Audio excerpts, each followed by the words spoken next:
it's Phoebe from Who's Phoebe and welcome back to another 24 days of Doctor Who. As you guys know, I've been doing 24 days of Doctor Who throughout the entirety of December, where I review 24 classic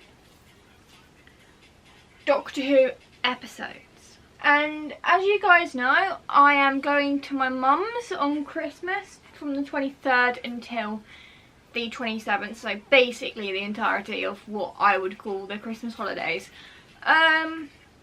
So yeah, so I am on a bit of a rush to get all of these filmed now. There's not many more of these to go anyway, but I am on a little bit of a rush to get these all kind of, you know, filmed and everything like that now, because there's not many more of these to go now. There's only like, officially as of tomorrow, the day you're watching this, there's only 7 more left to go. And to me, that is bloody scary, because I've got to film the 2 that I need to film next Sunday for Monday and Tuesday, because as you guys know, I will not be here to film them. I'll be at mum's, but I will be filming the Doctor Who Christmas special review at my parents'. Be aware, I will not have my camera, so I do apologise already in advance for the dodgy quality that it will be. So yeah, I do apologise in advance for the dodgy quality that it will be, because I will not be taking my camera, because my camera lives here full time. And yeah, I only take my camera if I need to take my camera. It's not, most of the time though, it lives here full time. Anyway, if you've never seen my face on your screens before, please click that big red subscribe button down below, and also click the notifications bell to get notifications every single time I upload. I apologise for the particularly long intro. I just needed to explain a couple of things. Oh, and another thing, briefly, before we get into this video, is that in the new year I'm focusing more time on my channel, so you'll get to see more videos basically throughout the year. So yeah, without further ado, let's get on with the video. So today's review is the Sontaran Experiment. This is a nice little 2-parter story. It's not too long, it's in 2 halves, which I think is absolutely perfect. Because series 12 of the classic era, the Tom Baker era, had 3 4-part stories, 1 2-part and 1 6-part story. So I feel like this is a nice little story to get on. So, as we know, the Doctor, Harry and Sarah Jane teleport down from the spaceship Nerva, and the Doctor needs to fix the transmat so, you know, the Earth colonists from Nova can come and settle. Which is fine. But when the Doctor sends Harry and Sarah Jane off to go and explore because he's busy mending the transmats and wants to be left alone, you know, to work without them hounding him. I can never get this camera to sit right.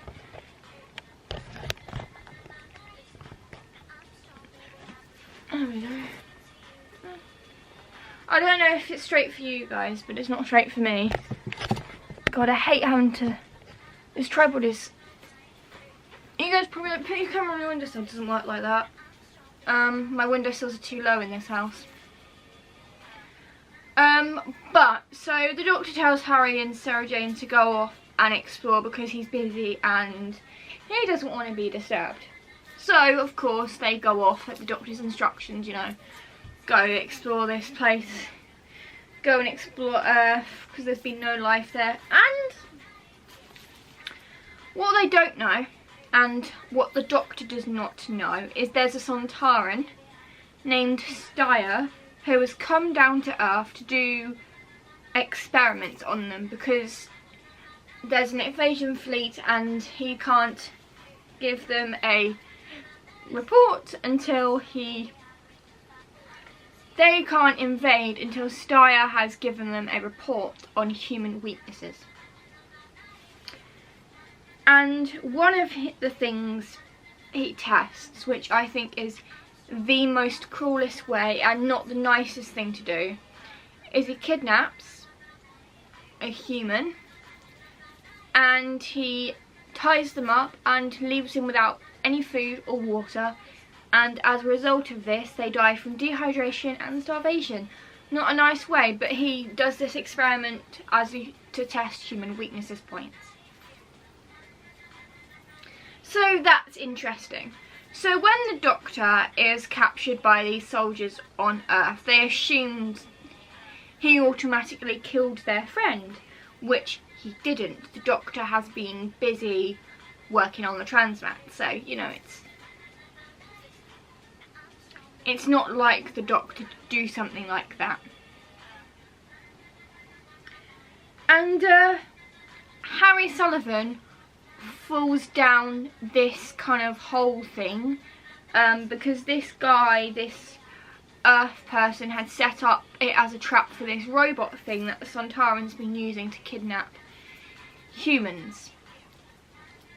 It's not ideal, but it works. So yeah, it's not ideal, but it works. Sorry guys. Yep, I knew it. It's not ideal, but it works. And so Harry sees when this thing captures Sarah Jane and her new friend, whilst the Doctor, because the Doctor then decides it would be funny if he climbs down the hole, and he falls, of course, classic. There's not really much to talk about for the Sontaran Experiment. It's quite a short story.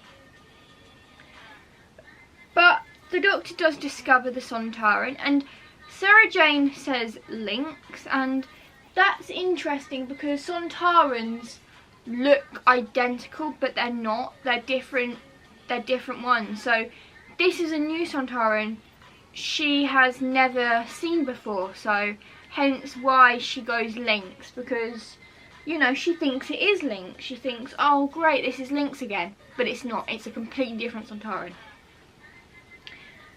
So this Sontaran decides to tie Sarah Jane up and put an hallucinogenic device on her head so that she can experience different things. And Harry comes up and sees there's a force field around Sarah Jane. So basically, Harry Sullivan sort of sees there's a force field around, and Sarah thinks, oh great, he's trapped me in a force field. Not good. And Harry obviously sees the guy beforehand who was kidnapped and starved of water, and he gets like a tissue with water on it and puts it in the guy's mouth and tries to help him get some water down him. Probably not what my character would have done. She probably would have got one of her saline drips and hooked it up to the guy. But meh.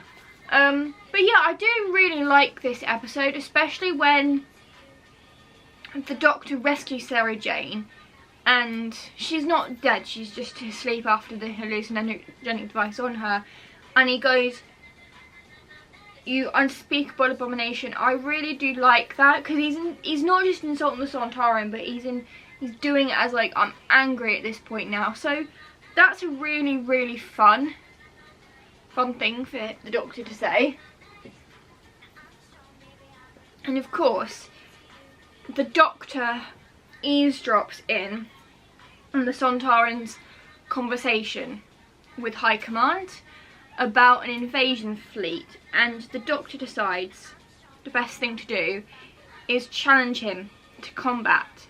And that's an interesting way to go about this, because Sontarans are battle creatures, so if you challenge them to combat, the one thing they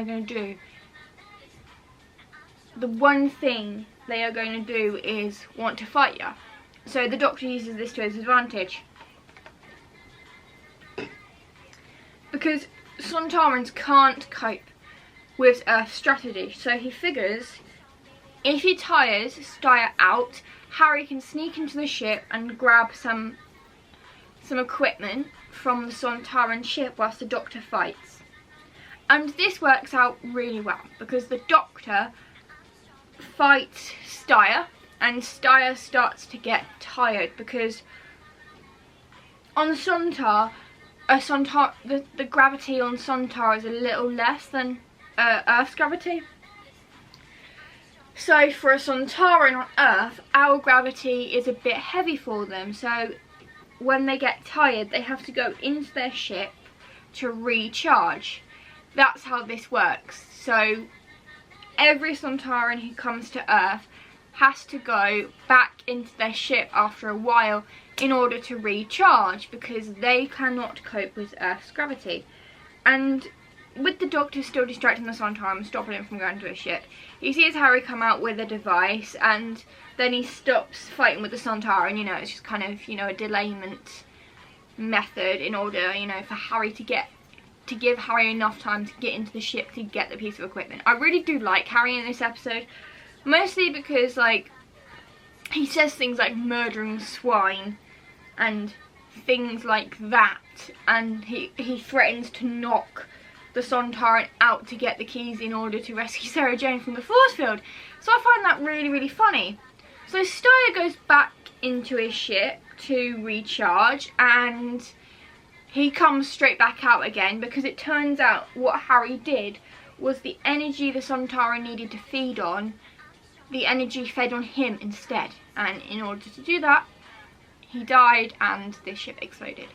So I do actually really, really like this story. It's a nice two-part story. You get just the one Sontaran, and the Doctor stops the rest of the invasion fleet coming. So that is really, really good. But the Sontarans will be back. Of course they will be back. They've seen Earth now, and they will be back. Basically, they're in a long war with the Routons. So every now and again, they come to Earth to try and kidnap humans and everything like that, because they think it's ideal to do that. I disagree with it myself, but basically they're in the longest war with the Sontarans and the Routons, and in doing so the Sontarans sometimes come to Earth to fight for a different cause. It's odd, but it's absolutely true. If you go back far enough into Sontaran history with Doctor Who, you'll understand that they sometimes just leave their original war and come to Earth to fight for a different cause, a cause they can actually win. Anyway, overall I'd give this story a 9 out of 10. I do really enjoy this story. It is a really nice Doctor Who story, nice quick two-part and not too long, and it's the perfect. It's also nice to see the 4th Doctor fight Sontarans for a change. But yes, if you enjoyed this video, give it a thumbs up if you did, and make sure you click the subscribe button down below to get notifications every single time you upload. And tomorrow is Genesis of the Daleks, where the Time Lords send the Doctor and his friends to Skaro before their creation. Tomorrow in that video I'll explain a little bit more, but that'll be Tuesday's video. So until then, in the words of the 10th Doctor, Alonzi.